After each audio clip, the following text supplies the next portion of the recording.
There's a bunch of people, they're sweating, they're working hard, they're not sleeping very much.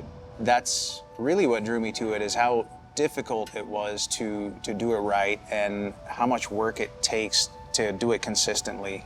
You don't get into the barbecue business because you want to make money. You get into it because you love cooking barbecue. Anyone can claim to make food with love, but when it comes to the perfect barbecue, patience and resilience are the key ingredients. That's what I discovered during my visit to El Paso, Texas, where Richard Funk and his team at Desert Oak are serving Central Texas-style barbecue just minutes from the Mexican border. I arrived before the sun at 5 a.m., but I was already 2 hours late for the morning shift. While Richard might be the pit master, this isn't a one-man show. So this is Suzanne, she's my wife. It's because of her that this even became an idea. We were dating and she asked me if I had a grill. And I said, yeah, I mean, I have one. It's sitting in the garage, but I don't use it because it was a gas grill somebody gave me. I'm like, I don't want to use that thing. So she looked at it and she goes, oh, that is not a grill. So she went out and bought a little tailgate grill and a chimney and showed me how to light charcoal without lighter fluid.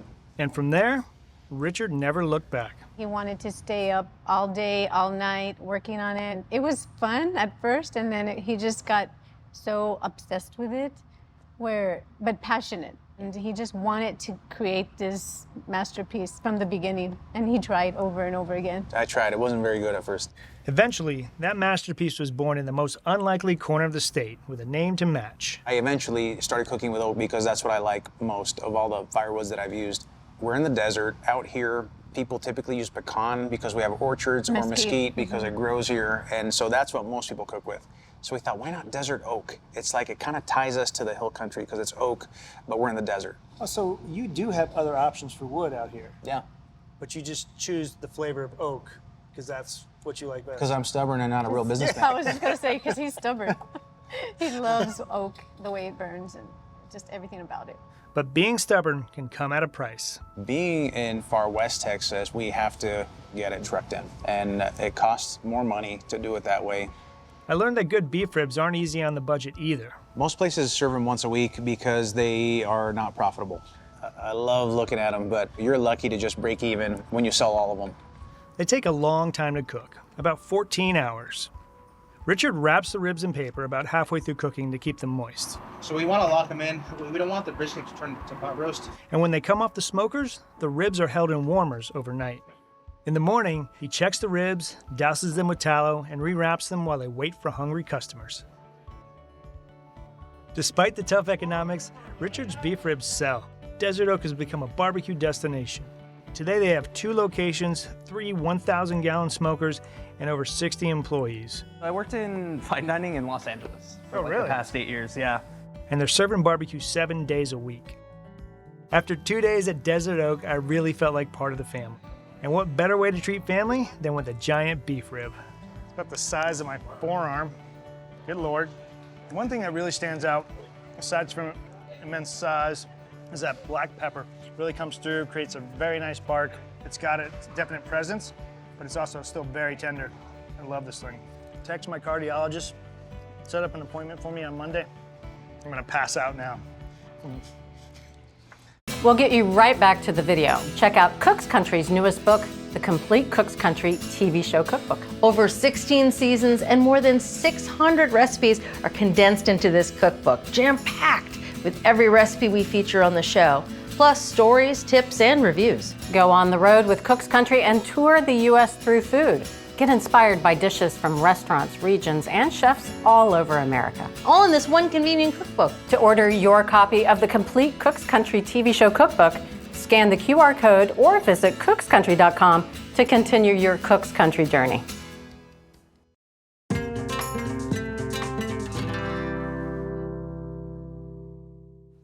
The dedication and passion that Richard puts into the craft of barbecue is truly remarkable. I mean, it really is, but I'm hoping this doesn't mean that you and I are going to go outside and start loading firewood. No, I have great news for you that we're going to be able to pull all this off in our backyard on a kettle grill. Okay. Today we're going to be working with these plate ribs. Now, these are cut from the belly of the cow, lower belly of the cow, in between the brisket and the flank. Okay. And you can tell you've got these plate ribs here because they tend to have these long, straight bones and a thick cap of meat on top. Mm-hmm. There's not a whole lot that we have to do as far as trimming these ribs. Sometimes they come with a nice fat cap, which I tend to leave on there because they're going to cook for 5 to 6 hours on the grill. But if there's a little bit of silver skin like these have, we want to remove some of that. Because the silver skin doesn't really go away as it cooks. No. So to remove the silver skin, you want to just start off at one end, peel it back a little bit, and then stick the knife underneath it and sort of cut slightly upwards towards the sky, towards the barbecue gods, and just run the knife along the silver skin. Awesome. So you can see that you get all the silver skin and none of the meat. And I know it looks like we're only making 6 ribs, but these are so intensely rich and flavorful that I couldn't finish one rib by myself. And I pride myself on my beef eating abilities. That is what they call a gauntlet. That's just been thrown down. That's the Texas gauntlet right there. Can you eat a whole beef rib? That's good. It doesn't have to be perfect.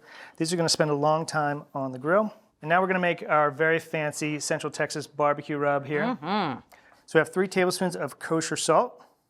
We're going to combine that with 3 tablespoons of ground black pepper. Just going to mix that together. And that was it. That's it? That's it. Yeah. I mean, well, Texas is known for being really proud of their beef. Yeah, you know. Don't need to mask it. So we could just drop these onto our baking sheet. You know, this black pepper and really thoroughly coating the meat in the spice mixture is what helps develop that bark on the grill. Right. It may seem like a lot of rub, but there's a ton of meat to cover. How many pounds total are we working with here? Each one of these racks is about 4 to 5 pounds, so close to 10 pounds altogether. Awesome. This is not a game here. This is for the serious barbecue enthusiast. Okay, that's all we need to do. The rest of the magic happens out at the grill. All right, let's head out. Okay, Bridget, so we're out here at the kettle grill, and we want to employ a technique that's going to give us that long, slow-cooked barbecue flavor from the kettle grill. So we're going to use a charcoal snake. So basically that is a line of charcoal briquettes that are shingled against each other, going around the grill with an 8-inch gap. So we'll eventually light one end of the grill and let that charcoal slow burn for a good 6 hours or so. This is instead of having to come out and feed the fire every couple hours. Exactly. Okay. So we have 60 briquettes here that are running around the perimeter of the grill. Okay. And we're gonna layer another 60 briquettes. So that's 2 by 2. We wanna shingle them lightly so they each catch the next as they burn down. Gotcha. Okay, and our last 2 coals. Great, so that again is 120 coals, 2 by 2 configuration all the way around the grill. Okay. And that's gonna give us a nice long 6-hour burn. So I have 15 charcoal briquettes, just a little bit to put at one end of the snake. Okay. And when I set them up in the chimney, I wanna pile them to one side so they catch and form a nice little pyre to really ignite themselves. So we'll put this down here on some concrete and we'll give it a light. Okay, so now that that chimney is going, we can finish setting up our snake. I have 5 of these 3-inch wood chunks. Now this is hickory, you could use apple, you could use maple, whatever you like. But we're gonna start placing them on the snake evenly spread apart, starting at about 4 inches from the end. And this is gonna release bursts of smoke as those ribs begin to cook. So boom, boom, boom, you're gonna get little hits of smoke all the way through cooking. There's a huge difference the way it tastes at the end when it's been fed with wood the entire time. Okay, sold. So now we could just drop a 13 by 9-inch disposable aluminum pan right here in the center.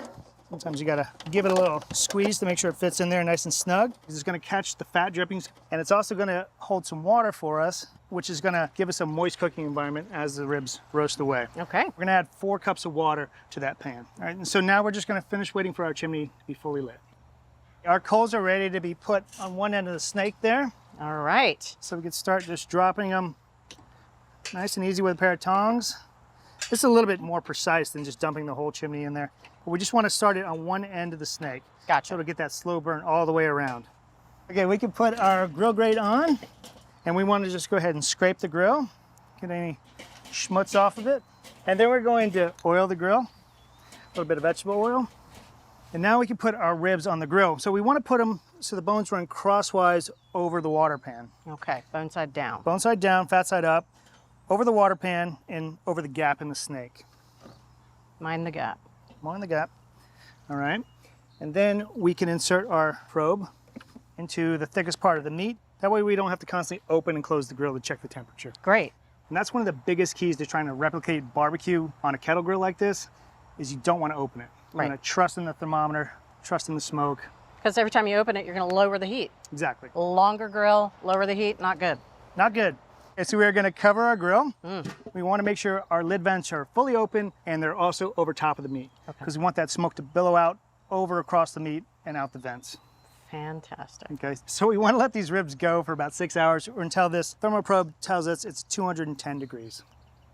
All right, Bridget, it's been about 6 hours. Our internal temperature is 210 degrees. Check. And I have to warn you, there's nothing more impressive than removing this lid from this grill right now. Oh, yeah? And seeing those ribs after 6 hours. You ready? I think so. Hold me back. Oh, actually, hold me back. Those. Look at those. Easy, easy, easy. All right, all right, all right. Those are amazing.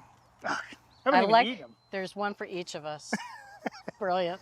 So rather than using tongs to remove these from the grill, which could kind of tear up some of the bark, I like to put on a pair of the old gloves here. I'm just going to transfer them right to our carving board. All right. Boom.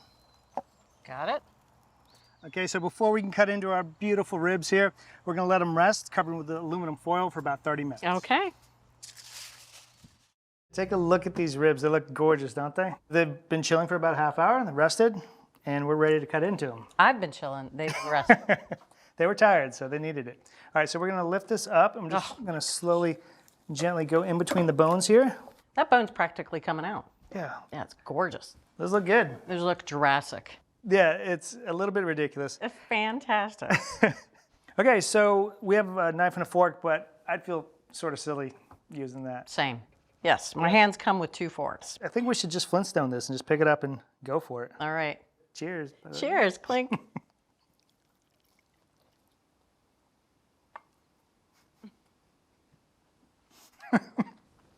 Come on now. Wow. I mean, to be able to get this quality of barbecue off a simple kettle grill, I think it's pretty amazing. But the thing is about this is that you taste the meat first. It just tastes like gorgeous cooked beef, really well seasoned, and then you get that lovely smoke behind it. Yeah, the beef is king here. You can see this gorgeous smoke ring that we have. Yes. And although that rub is just very simple, Right. salt and pepper only, it's all about letting the beef speak up and be the star of the show. This is some of the best barbecue I've ever had. You're just saying that. And thanks to West Texas, and thank you, Richard. Mr. Funk. Mr. Funk, and we want you to make these ribs at home. Create a charcoal snake for low and slow cooking, space out wood chunks for constant, even smoke, and cook the ribs to 210 degrees. So from Cook's Country, the legendary, I can't believe these are real, Texas-style smoked beef ribs.